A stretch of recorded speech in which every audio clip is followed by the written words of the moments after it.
বাংলাদেশকে একটি আঞ্চলিক এভিয়েশন হাবে পরিণত করতে চায় সরকার। এ লক্ষ্যে বিমান পরিবহন মাস্টার প্ল্যান, পাইলট প্রশিক্ষণ ও বহরে নতুন উড়োজাহাজ যুক্ত করার উদ্যোগ নেয়ার কথা জানিয়েছেন বেসামরিক বিমান প্রতিমন্ত্রী। আর প্রধানমন্ত্রীর পররাষ্ট্র উপদেষ্টা হুমায়ুন কবির আশ্বাস দিয়েছেন বেসরকারি বিমান খাতের বিকাশে সরকারের নীতিগত সহায়তার। পাইলট প্রশিক্ষণ, প্রযুক্তি ও বিনিয়োগের মাধ্যমে সহযোগিতা করতে চায় যুক্তরাষ্ট্র। রিপোর্ট নাদিয়া শারমিনের।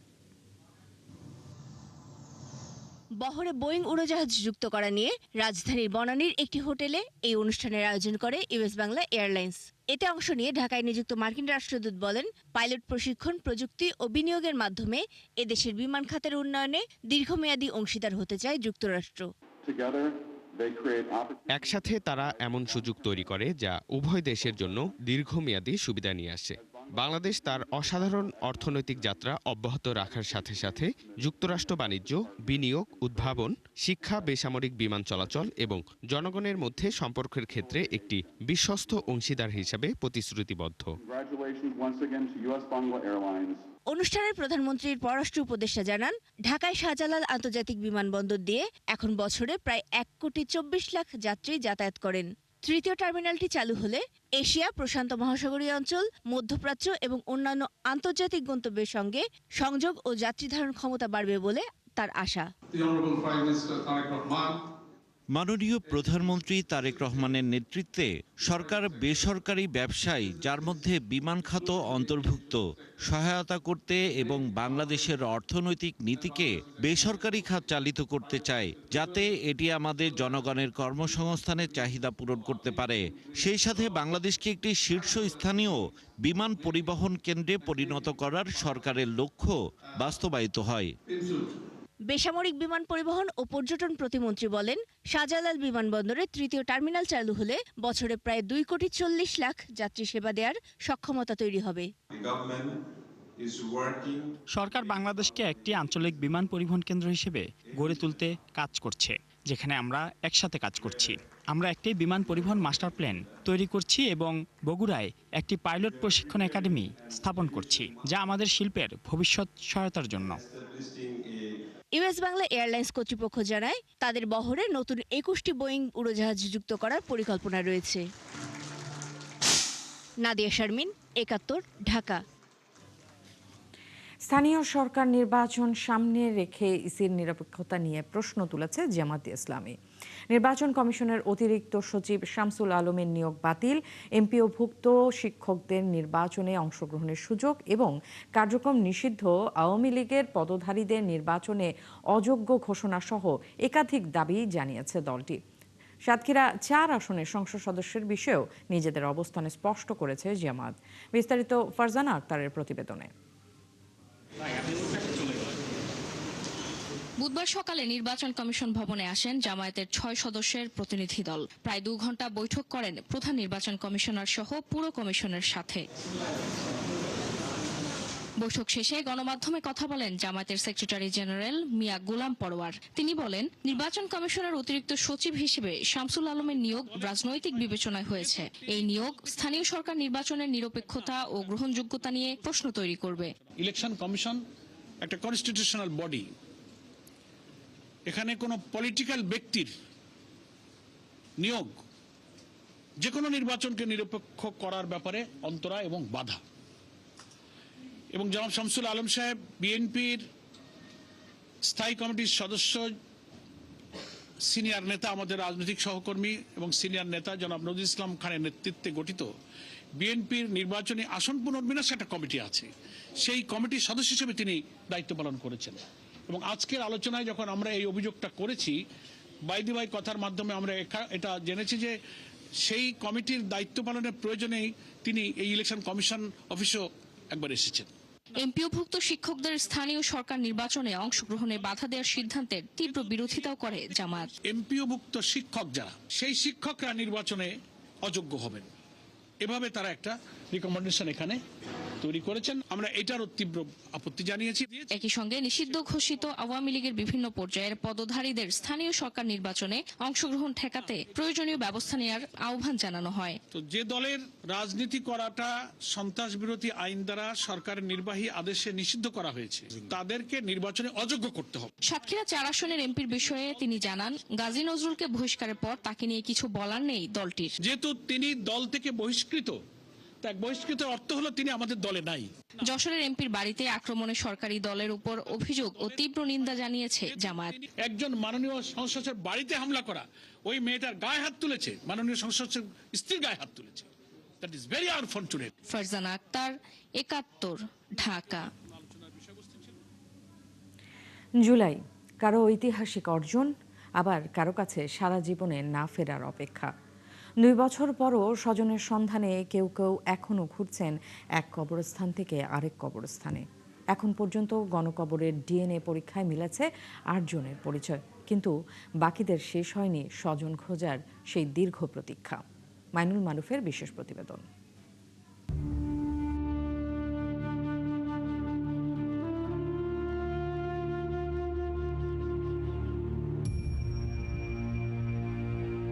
বাবা মাহিম যখন শহীদ হন তখন হামিমের বয়স মাত্র 8 মাস।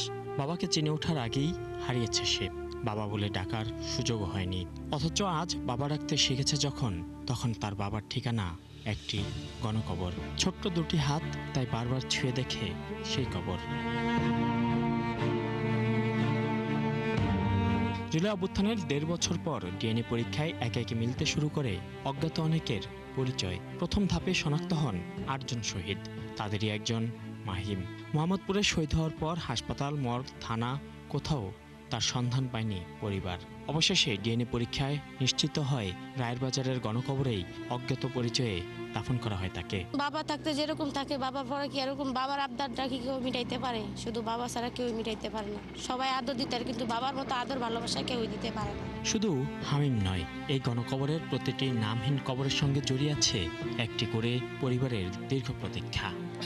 ভালো থাকি না কে খারাপ হয়ে যাবে ওটা। এ যেমন সাইফুর রহমান, জুলাই অভ্যুত্থানে হারিয়েছেন ভাই শহীদুলকে। যাত্রাবাড়ি থেকে কাজের উদ্দেশ্যে বের হওয়ার পর আর ফেরেননি তিনি। খোঁজ করছিলাম সব জায়গায়, মোটামুটি সব জায়গায়, কিন্তু এখন পর্যন্ত কোনো সন্ধান পাইনি। আল্লাহ বাঁচিয়ে রাখছে না কি কোনো কিছু হয়েছে কইতে পারি না। সর্বশেষ সরকারি গেজেট অনুযায়ী জুলাই অভ্যুত্থানে শহীদ হয়েছেন 865 জন। তবে তদন্তকারীদের ধারণা এই সংখ্যা আরও বাড়তে পারে। রায়েরবাজারে গণকবরের অজ্ঞাত পরিচয়ে দাফন করা 114 জনের মধ্যে ডিএনএ পরীক্ষায় ইতোমধ্যে 8 জনের পরিচয় নিশ্চিত হয়েছে। পরে তাদের নাম সরকারি গেজেটে অন্তর্ভুক্ত করা হয়েছে। এদিকে আন্তর্জাতিক অপরাধ ট্রাইব্যুনালের তদন্ত সংস্থা জুরাইন, মাতুয়াইল, নারায়ণগঞ্জ ও মুন্সিগঞ্জেও গণকবরের সন্ধান পেয়েছে। পাশাপাশি নদীতে ভাসিয়ে দেওয়া মরদেহের ঘটনাও তদন্তাধীন। জুলাই শহীদ স্মৃতি ফাউন্ডেশনের প্রধান নির্বাহী কর্মকর্তা বলছেন, এখনও নিয়মিত নতুন নতুন পরিবার আসছেন স্বজনের খোঁজে। পরিবার যদি জানতো যে আমার বাচ্চার সার্টিফিকেট ওই হাসপাতাল থেকে আনা যাবে, তত কোনো না কোনো ব্যবস্থা করে যেত, যে দেখেন না একটু ওই দিন সিসিটিভি ফুটেজটা দেখেন এটা। বাট এনারা তো জানেনই না তার সন্তানটা কই। সো এই যে 1400 বলছেন, 1400 কেন হবে, আরও বেশি হবে।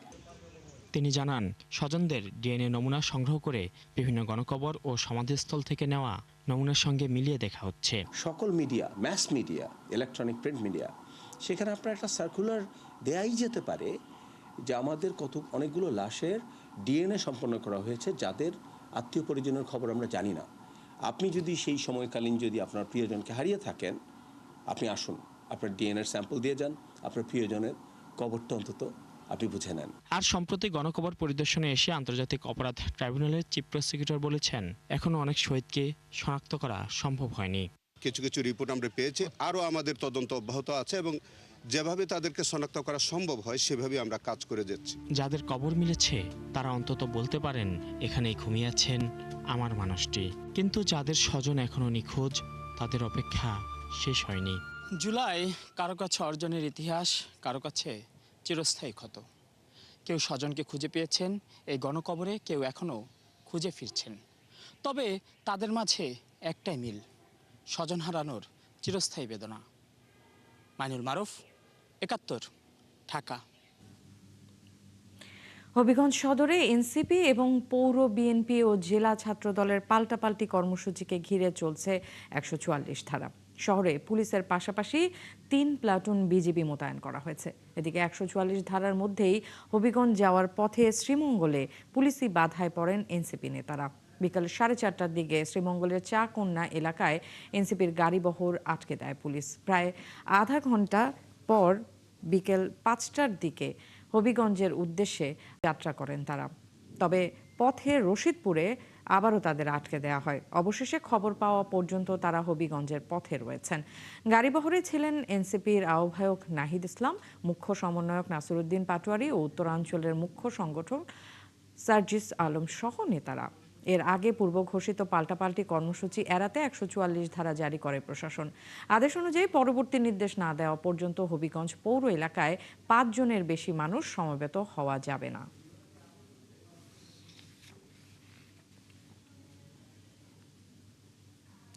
দর্শক, হবিগঞ্জ সদরে আমি যেমনটা বলছিলাম ১৪৪ ধারা চলছে। আমাদের সাথে এই মুহূর্তে যুক্ত হচ্ছেন সেখান থেকে সহকর্মী আহমেদ ফারুক মিল্লাত।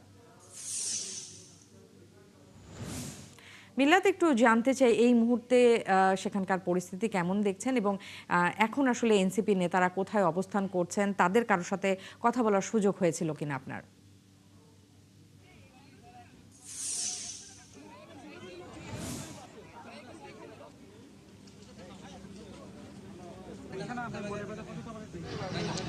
ন্যান্সি, আপনাকে ধন্যবাদ। সর্বশেষ যে খবরটি হচ্ছে সেটি হচ্ছে যে তারা মৌলভীবাজার থেকে হবিগঞ্জ উদ্দেশ্যে রওনা দিয়েছিলেন এবং শ্রীমঙ্গলের চাকন্যা এলাকা, পরবর্তীতে মুসাই, দুটো জায়গায় নিয়ে বাধাগ্রস্ত হয়ে সর্বশেষ যে খবরটি সেটি হচ্ছে হবিগঞ্জের রশিদপুর একটি এলাকা আছে, সেই রশিদপুরে তারা এখন আটকা আছেন।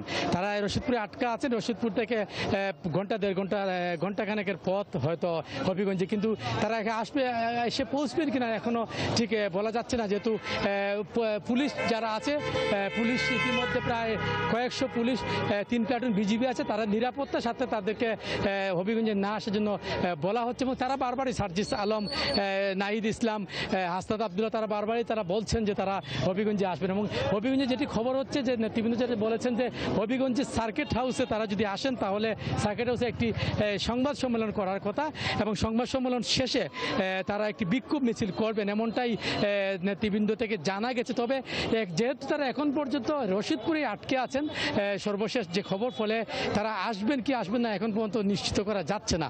পাশাপাশি এখানকার যে যুবদল, ছাত্রদল এবং পৌর যে বিএনপি আছে, তাদের নেতাকর্মীদের সাথে আমার কথা হয়েছে। তারা নেতাকর্মীরা তারা বলছেন যেহেতু হবিগঞ্জের সংসদ সদস্য এবং মাননীয় প্রধানমন্ত্রী তারেক রহমানকে নিয়ে তারা বক্তব্য রেখেছেন, সমালোচনা করেছেন, ফলে তারা এই বিষয়টাকে তারা খুব কঠোরভাবেই দেখছেন এবং দেখে তারা যেটা বলতে চাচ্ছেন যে যদি তারা হবিগঞ্জে তারা আসেন তারা অবশ্যই তারা মানে শান্তি শৃঙ্খলাভাবেই তারা একটি প্রতিবাদ তারা জানাবেন। পাশাপাশি আপনি হয়তো দেখতে পাচ্ছেন হবিগঞ্জ শহরের সার্কিটের এলাকার কাছাকাছি আছি এবং এখানে আমার তো পিছনে দেখেছেন পুলিশ নিয়োগ, বিপুল সংখ্যক পুলিশ বিভিন্ন মোড়ে মোতায়েন করা হয়েছে, 3 প্লাটুন বিজিবিও মোতায়েন করা হয়েছে এবং আমাকে এখানকার যে পুলিশ প্রশাসন থেকে জানিয়ে দেওয়া হয়েছে যে ১৪৪ ধারা এখনো বলবৎ আছে, ফলে কোনো ধরনের অপ্রীতিকর ঘটনা যাতে না করে তারা সর্বোচ্চ চেষ্টা করছেন। আর নেতাকর্মীরা, যেটা বিএনপি ছাত্রদল যুব নেতাকর্মী, তারা বলছেন যে আমাদের সাথে যেহেতু ঘটনাটি ঘটেছে, সাধারণ মানুষ তাদের কথায় বিক্ষুব্ধ হয়ে গতকালকে যে ঘটনাটি ঘটেছে, ফলে তারা বলছেন যে তাদের যে অভিযোগ করা হচ্ছে অভিযোগটি সঠিক নয়। এনসিপি নেতৃবৃন্দ বলছেন তাদের উস্কানি ছাড়াই বিনা বাধায় তাদের উপরে চড়া হয়েছে ছাত্রদল, এমনটাই পরস্পর বিরোধী বক্তব্য নানাভাবে এসেছে। তবে সবচেয়ে শেষ কথা হচ্ছে যে ওনারা যদি রশিদপুর থেকে রওনা দেয় হয়তো ঘন্টাখানেক। মিল্লাত, আপনাকে ধন্যবাদ। আপনি যেমনটা জানাচ্ছিলেন যে এনসিপি নেতারা যদি হবিগঞ্জে আসে তাহলে একটি সংবাদ সম্মেলন করার কথা, সেটা হলে নিশ্চয়ই আপনার কাছে আবারও যাওয়ার চেষ্টা করব আমরা। দর্শক, আমাদেরকে ফারুক মিল্লাত জানাচ্ছিলেন হবিগঞ্জ থেকে, সেখানকার যে এনসিপি এবং বিএনপির পাল্টাপাল্টি কর্মসূচির আপডেট জানাচ্ছিলেন। প্রধানমন্ত্রী তারেক রহমানের নেতৃত্বে তরুণদের সম্ভাবনা কাজে লাগানোর আহ্বান জানিয়েছেন স্থানীয় সরকার মন্ত্রী মির্জা ফখরুল ইসলাম আলমগীর। বিকেলে আহসানুল্লাহ বিজ্ঞান ও প্রযুক্তি বিশ্ববিদ্যালয়ে বিতর্ক প্রতিযোগিতায় তিনি বলেন, পরিকল্পনা অনুযায়ী কাজ করছে সরকার, তবে রাতারাতি সবকিছু বদলে যাবে না। তরুণদের ধৈর্য ধরার আহ্বানও জানান তিনি। চ্যালেঞ্জ রয়েছে যে সেই চ্যালেঞ্জগুলোকে মোকাবেলা করে রাতারাতি সব কিছু হয়ে যাবে এটা মনে করার কোনো কারণ নেই। কিন্তু একই সঙ্গে আমরা অত্যন্ত আশাবাদী হয়ে উঠেছি। আশাবাদী উঠেছি এই জন্যে যে আমরা দেখতে পাচ্ছি যে আমাদের তরুণরা তাদের যে ক্ষমতা নিয়ে, তাদের দেশের প্রতি যে ভালোবাসা নিয়ে তারা যে একটা অসম্ভবকে সম্ভব করেছে, একটা ফ্যাসিবাদকে হটিয়ে দিয়ে একটা গণতান্ত্রিক পরিবেশ সৃষ্টি করেছে, উদার একটা গণতান্ত্রিক ব্যবস্থাকে প্রতিষ্ঠা করার সুযোগ এনে দিয়েছে। এই জিনিসটা আমাদের জন্য একটা বিরাট পাওয়া বলে আমি মনে করি। যারা দেশকে অস্থিতিশীল ও স্বৈরাচার পুনর্বাসনের পথ তৈরি করতে চায় তাদের রাজপথেই জবাব দেওয়া হবে বলে হুঁশিয়ারি দিয়েছেন সমাজ কল্যাণ মন্ত্রী ডাক্তার AJM জাহিদ হোসেন। আর মৎস্য ও প্রাণী সম্পদ প্রতিমন্ত্রী সুলতান সালাউদ্দিন টুকু বলেছেন, বিএনপিকে কোনো পরাজিত শক্তি ক্ষমতা থেকে সরাতে পারবে না। রাজধানীতে এক আলোচনা সভায় তারা এসব কথা বলেন। মাহিলা ইসলামের রিপোর্ট। বিএনপির প্রয়াত নেতা শফিউল বারী বাবুর ষষ্ঠ মৃত্যুবার্ষিকী উপলক্ষে বুধবার রাজধানীর ডিপ্লোমা ইঞ্জিনিয়ার্স ইনস্টিটিউশনে এই আলোচনা সভা আয়োজন করা হয়। একজন মানুষ ছিলেন। এই সময় তার সহধর্মিণী শফিউল বারী বাবুর রাজনৈতিক জীবন ও দলের প্রতি নিষ্ঠা, আত্মত্যাগের কথা স্মরণ করেন। দেশের উন্নতির জন্য কিভাবে যোগ্য মানুষ তৈরি করা যায় সে চিন্তাটাই তিনি করেছেন। অনুষ্ঠানে মৎস্য ও প্রাণী সম্পদ প্রতিমন্ত্রী সুলতান সালাউদ্দিন টুকু বলেন, জনগণের সরাসরি ভোটে নির্বাচিত হয়েই বিএনপির রাষ্ট্র পরিচালনার দায়িত্ব পেয়েছে। তাই নানা ষড়যন্ত্র ও অপচেষ্টা চালিয়েও পরাজিত শক্তি বিএনপিকে ক্ষমতা থেকে সরাতে পারবে না। সংগ্রাম করে প্রত্যেকটি নেতাকর্মী স্বর্ণের মতো খাঁটি আর ইস্পাতের মতো কঠিন হয়েছে। কাজে বিএনপিকে এই সমস্ত পরাজিত শক্তি ৭১-এ যাদের ভূমিকা, বিতর্কিত ভূমিকা, যাদেরকে এই দেশের মানুষ রাজাকার হিসাবে চিহ্নিত করেছে, তারা বিএনপিকে ফেলে দিতে চায়। এত সহজ বিষয়। সমাজ কল্যাণ মন্ত্রী ডাক্তার AJM জাহিদ হোসেন বলেন, বাক স্বাধীনতার নামে উস্কানিমূলক বক্তব্য দিয়ে পরিস্থিতি ঘোলাটে করার চেষ্টা করলে তার জবাব রাজপথেই দেয়া হবে। অহেতুক মানুষকে উত্তেজিত করে দেশকে বিপদগ্রস্ত করা এবং স্বৈরাচারের রাস্তাকে খুলে দেওয়ার যে ষড়যন্ত্রে আপনারা নেমেছেন, এটি বিএনপি বা বিএনপির নেতা কর্মীরা জীবিত থাকা অবস্থায় বাংলাদেশে বাস্তবায়ন হওয়ার কোনো সুযোগ নাই। হুঁশিয়ারি করেন, যারা নতুন করে স্বৈরাচারকে পুনর্বাসনের ষড়যন্ত্র করছে তাদের বিরুদ্ধে প্রতিরোধ গড়ে তুলবে বিএনপি। পতিত স্বৈরাচারকে পুনর্বাসন করার জন্য যারা মিশন নিয়ে নেমেছেন তাদের জন্য সুস্পষ্ট ভাষায় আমরা বলতে চাই, বিএনপি ইনশাআল্লাহ জনগণকে সাথে নিয়ে আগামী দিনে যে কোনো ষড়যন্ত্র রুখে দিয়ে যারা স্বৈরাচারকে পুনর্বাসন করার রাস্তা করার চেষ্টা করছেন তাদেরকে রাজপথে যথাযথ জবাব দেওয়া হবে। সভায় নেতাকর্মীদের ঐক্যবদ্ধ ও সতর্ক থেকে সব ধরনের ষড়যন্ত্র মোকাবেলার আহ্বান জানান বিএনপি নেতারা। জনাব তারেক রহমানের নেতৃত্বে ইনশাআল্লাহ এগিয়ে যাবে। মাহিলা ইসলাম, ৭১, ঢাকা। তদন্তের স্বার্থে অভিযুক্তকে শোন অ্যারেস্টের ক্ষমতা ফিরে পেল আইনশৃঙ্খলা রক্ষাকারী বাহিনী। বুধবার এমন আদেশ দেন আপিল বিভাগ। এর আগে হাইকোর্ট রায় দেন সুনির্দিষ্ট অভিযোগ ছাড়া কাউকে গ্রেফতার করা যাবে না। এদিকে চট্টগ্রাম ২-এ বিএনপির সংসদ সদস্য সরওয়ার আলমগীরের সংসদ সদস্য হিসেবে দায়িত্ব পালন করতে কোনো বাধা নেই বলে আদেশ দিয়েছেন আপিল বিভাগ। বিস্তারিত জানাচ্ছেন মাইনুল মারুফ। গ্রেপ্তার, জেল, এরপর জামিন, কিন্তু কারামুক্তির আগেই আবারও মামলায় গ্রেপ্তার দেখানো। সাবেক প্রধান বিচারপতি ABM খায়রুল হক সহ অনেকের ক্ষেত্রেই ঘটছে এমন ঘটনা। এমনকি ক্ষমতাচ্যুত আওয়ামী লীগ সরকারের সময়ও বিরোধী দলীয় নেতাকর্মীদের ক্ষেত্রে রয়েছে এমন অনেক শোন অ্যারেস্টের উদাহরণ। সম্প্রতি একে হয়রানি উল্লেখ করে রিট হয় হাইকোর্টে। পরে একটি দ্বৈত বেঞ্চ সার্বজনীনভাবে রায় দেয়, সুনির্দিষ্ট অভিযোগ ছাড়া কোনো আসামিকে শোন অ্যারেস্ট নয়। এ বিষয়ে রুলও জারি করে উচ্চ আদালত। হাইকোর্টের রায়ের বিরুদ্ধে আপিল করে রাষ্ট্রপক্ষ। বুধবার প্রধান বিচারপতির নেতৃত্বাধীন আপিল বিভাগ হাইকোর্টের এই রায় স্থগিত করে দিয়েছেন। এই আদেশের মাধ্যমে আইনশৃঙ্খলা বাহিনী স্বাধীন তদন্তের পরিবেশ ফিরে পেল বলে মন্তব্য করেছেন অ্যাটর্নি জেনারেল। হাইকোর্টের কতগুলো অন্তর্বর্তীকালীন আদেশ বলেছেন যে এই ধরনের ব্যক্তিদেরকে তাদেরকে কোনোভাবেই সুনির্দিষ্ট মামলা ছাড়া গ্রেপ্তার করা যাবে না। এমন একটি যদি ওপেন অর্ডার থাকে তাহলে আইনশৃঙ্খলা রক্ষাকারী বাহিনী কোনো ব্যক্তির বিরুদ্ধে যদি গুরুতর কোনো অপরাধেরও যদি কোনো তথ্য পায় তাহলে তাকে গ্রেপ্তার করতে পারবেন না, তাকে আইনে সোপর্দ করতে পারবেন না। আমাদের অভিযোগের জায়গাটি হচ্ছে এতটুকু। এদিকে চট্টগ্রাম 2 আসনের বিএনপি প্রার্থী সরোয়ার আলমগীরের সংসদ সদস্য হিসেবে দায়িত্ব পালনে বাধা নেই, তবে জামায়াত প্রার্থী চাইলে নিয়মিত আপিল করতে পারবেন বলে আদেশ দিয়েছেন আপিল বিভাগ। তো এখন হয়তো ওটি মামলা তালিকা থেকে বাদ দিয়ে দিয়েছেন এবং এই পরিস্থিতিতে বলা যায় জনাব সরোয়ার আলমগীর সাহেব তিনি সুপ্রিম কোর্টের হাইকোর্ট বিভাগের রায়ের পরিপ্রেক্ষিতে নির্বাচন কমিশন তার নাম নির্বাচিত এমপি হিসেবে গেজেটে প্রকাশ করেছেন। তৎপরবর্তীতে তিনি শপথ গ্রহণ করেছেন এবং পার্লামেন্ট অধিবেশনে যোগদান করেছেন, সেটি অব্যাহত থাকবে। আজকে ছিল আদেশের দিন, কিন্তু গতকালকে হাইকোর্ট ডিভিশনের রায় প্রকাশ হয়েছে রাতে। এই জন্য আপিলের ডিভিশন আমাদেরকে বলেছেন রায়ের যেহেতু পূর্ণাঙ্গ কপি পাওয়া গেছে, তাই আমাদেরকে civil petition for leave to appeal file করতে বলেছেন। আমরা আগামীকালকেই civil petition for leave to appeal দায়ের করব এবং এই বিষয়টি আবার আপিল বিভাগে শুনানির জন্য নিয়ে যাব। এর আগে হাইকোর্টের রায়ের পর সংসদ সদস্য পদে শপথ নিলেও কার্যকারিতা স্থগিত চেয়ে আপিল করেন তার প্রতিদ্বন্দ্বী প্রার্থী জামায়াতের নুরুল আমিন। ইলেকশন কমিশনকে সরকার যদি এইভাবে ব্যবহার করেন। মানিল মারুফ, ৭১, ঢাকা।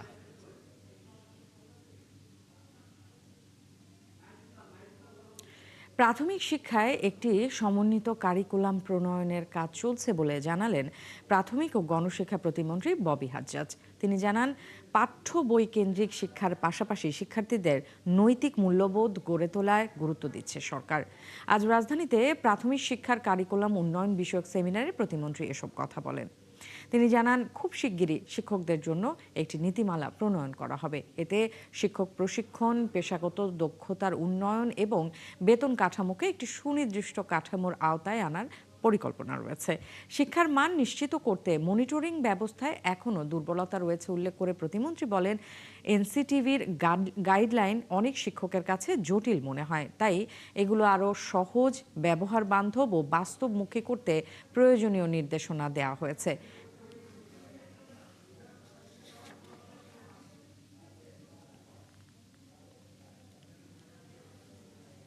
মিনিমাম 1 বছর সময় দিতে হবে আমার টিচারদের ট্রেন করা, গার্ডিয়ানদের রেডি হওয়া, স্কুলে রেডি হওয়া, এবং এখানে ইনফ্রাস্ট্রাকচার নিয়ে কয়েকজন কথা বলছেন। ফুল ইনফ্রাস্ট্রাকচার প্ল্যান আমাদের আছে।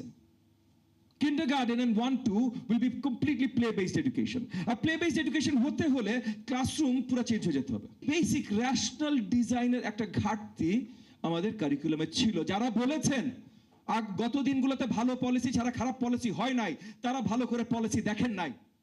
কারণ একটা পলিসির বাস্তবায়নের সব জায়গা যদি সঠিকভাবে তৈরি করা না থাকে, তাহলে ওইটা ভালো পলিসি হইতে পারে না, ওইটা কয়েকটা লাইন ভালো কথা হইতে পারে। চলমান গ্যাস সংকটে শূন্যে নেমেছে শিল্প কারখানার উৎপাদন। ক্রয়াদেশ হারাতে বসেছেন উদ্যোক্তারা।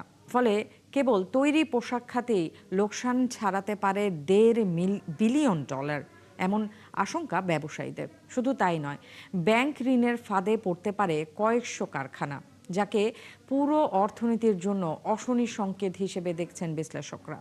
নারায়ণগঞ্জ প্রতিনিধি হাবিবুর রহমানকে সাথে নিয়ে আরও জানাচ্ছেন রাকিব আল জাবেদ। শীতলক্ষার তীর ঘেঁষে গড়ে ওঠা দেশের অন্যতম প্রধান ও প্রাচীন শিল্পাঞ্চল নারায়ণগঞ্জ। বছরের পর বছর ধরে দেশের অর্থনীতিকে চাঙা রাখতে এই অঞ্চলে রয়েছে গুরুত্বপূর্ণ ভূমিকা। এখানকার তৈরি পোশাক, নিটওয়্যার, হুঁশিয়ারি ও পাটপণ্যের চাহিদা বিশ্বব্যাপী।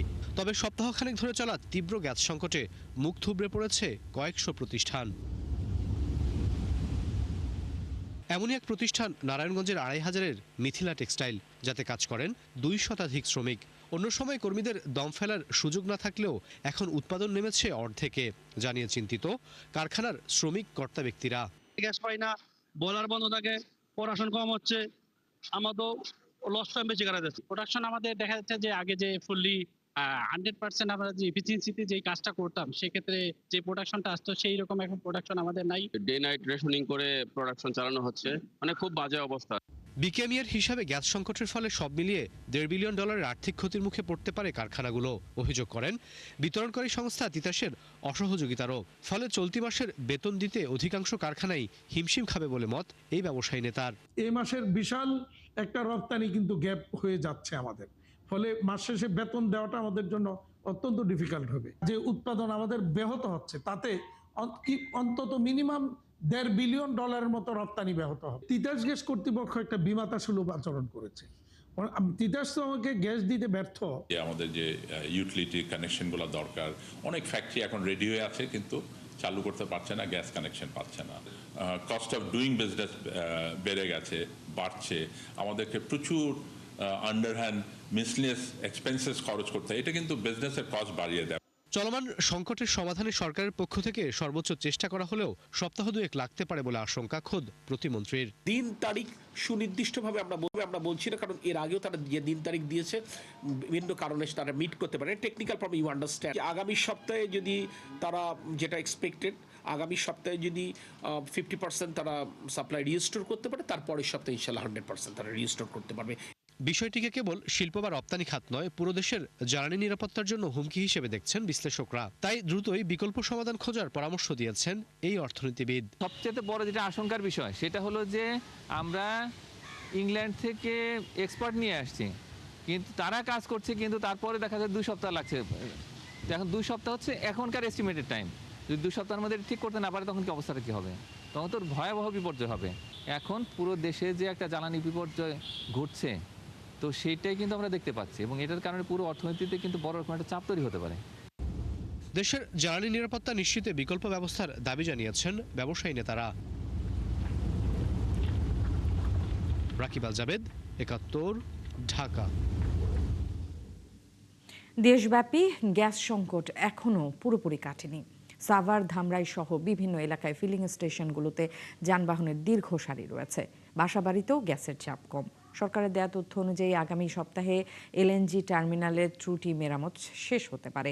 তবে কবে থেকে গ্যাস সরবরাহ শুরু হবে তা নিশ্চিত নয়। সহকর্মীদের তথ্য ও ছবিতে বিস্তারিত। গ্যাস পাচ্ছে না সাভারের অধিকাংশ প্রাইভেট কার ও সিএনজি অটোরিকশার চালকরা।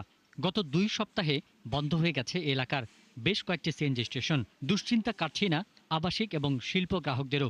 সরকার যদি মনে করে যে না গ্যাস দাম বাড়াক, আমাদের প্রেশানি করার দরকার নেই, তো কেন আমাদের হরেনি করতেছে, খামা হরেনি করতেছে। মনে করেন যে সিরিয়াল ওই মাথার দিকে গ্যান্ডার এই পারের দিকে সিরিয়াল এর দিকে এখানে আসছে। আমরা মাত্র 60 প্রেসার গ্যাস পাই, আগে পাইতাম প্রায় 200 প্রেসার গ্যাস পাইলে 2টা ডিপ মারা যেত। এখন 60 প্রেসারের গ্যাস দিয়া 1 ডিপ মারা যায় না। ঢাকার ধামরায়ে বাসাবাড়িতে তীব্র গ্যাস সংকট দেখা দিয়েছে। কোনো এলাকায় গ্যাস পাচ্ছে না 15 দিন, আর কোনো এলাকায় 1 মাসেরও বেশি সময়। অনেকেই এলপিজি অথবা মাটির চুলায় কোনো রকমে রান্নার কাজ চালাচ্ছেন।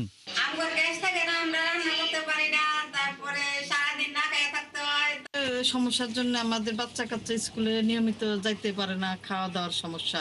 সারাদিনও থাকে না গ্যাস, আমরা বাচ্চা কাচ্চা স্কুলে যায় না খেয়ে যায়, আমরা সারাদিন না খেয়ে থাকি। মানিকগঞ্জে বেশিরভাগ পাম্প থেকে গ্যাস দেয়া বন্ধ রয়েছে। পর্যাপ্ত চাপ না থাকায় প্রয়োজনে গ্যাস পাচ্ছে না যানবাহনের চালকরা। কিছুদিন আগে ছিল তেলের সংকট, সিন্ডিকেট করতেছে, তেল ঠিক হয়ে গেছে, আবার গ্যাস সংকট। কারণ কি? 8-10 দিন ধরে গ্যাস পাচ্ছি না পাম্পে, রাত নাই দিন নাই পাম্পে এসে বসে থাকি। আগে দেখা গেছে 200 টাকা 250 টাকা হলে চালাই পারতাম, এখন তো মনে করেন 60 টাকা 70 টাকার গ্যাস ঢুকে। এটা আমি এক সিরিয়াল দিয়ে আবার আইসা আবার সিরিয়াল দেওয়া লাগে। কক্সবাজারের মহেশখালীতে এক্সিলারেট এনার্জির ভাসমান এলএনজি টার্মিনালে গত 21শে জুলাই অগ্নিকাণ্ড ঘটে। এরপর থেকে বন্ধ হয়ে যায় সরবরাহ। বর্তমানে টার্মিনালটির মেরামতের কাজ চলছে।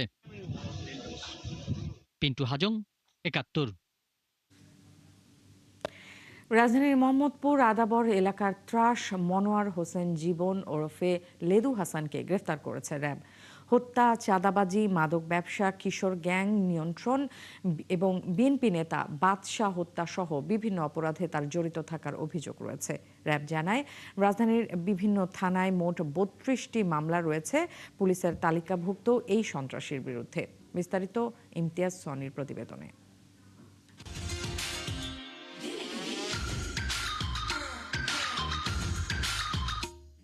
বেশিরভাগ সময়ই অশ্লীল অঙ্গভঙ্গিতে টিকটক ভিডিও তৈরি করতেন তিনি। মোহাম্মদপুর আদাবর সহ রাজধানী জুড়ে চাঁদাবাজি, মাদক ব্যবসা, জমি দখল, কিশোর গ্যাং নিয়ন্ত্রণ সহ নানা অপকর্মের অভিযোগ তার বিরুদ্ধে। বলছি মোহাম্মদপুরের ত্রাস মনোয়ার হোসেন জীবন ওরফে লেদু হাসানের কথা। এসব অভিযোগের কারণে বিএনপি তাকে 3 বার দল থেকে বহিষ্কার করেছে।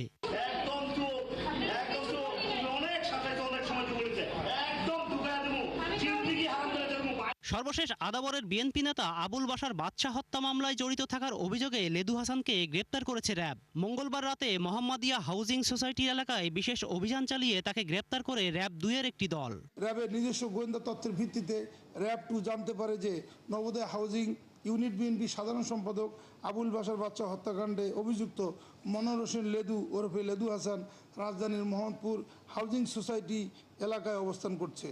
প্রাপ্ত তথ্যের ভিত্তিতে র্যাব 2-এর একটি আভিযানিক দল উক্ত এলাকায় বিশেষ অভিযান পরিচালনা করে এবং মনোর হোসেন লেদুকে গ্রেপ্তার করে।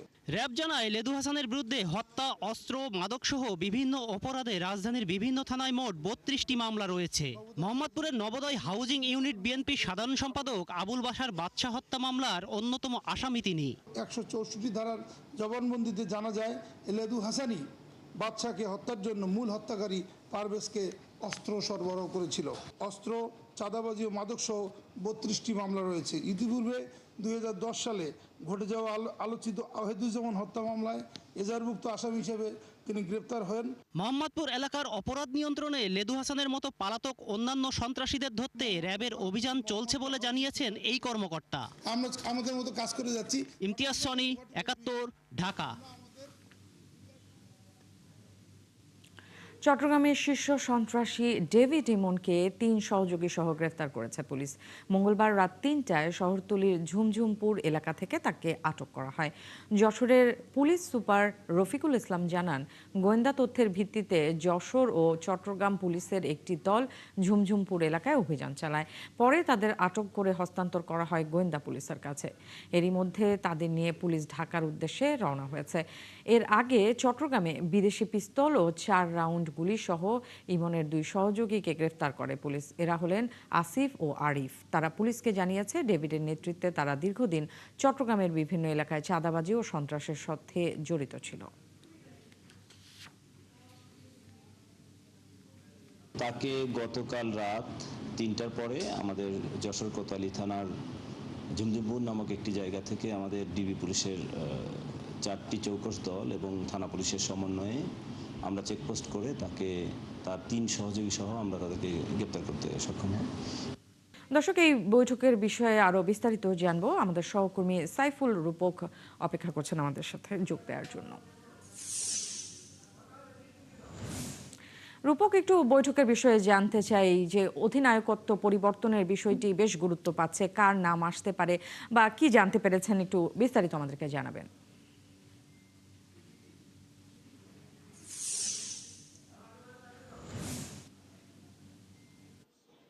জি ন্যান্সি, গত 2-3 দিন ধরেই এটা আলোচনা হচ্ছে মিরপুরে এবং ক্রিকেট পাড়ায়, যেটা মেহেদী মিরাজ সাকসেসফুল ওডিআই ক্যাপ্টেন, কিন্তু সবশেষ জিম্বাবুয়ের বিপক্ষে সিরিজটা হারার পর পাশাপাশি তার নিজেরও সেরকম ফর্ম নেই, যে কারণে আসলে বোর্ডের অনেক পরিচালকই মনে করছে যে Miraz not the right person যে আসলে ওয়ানডে টিমটা লিড করবে।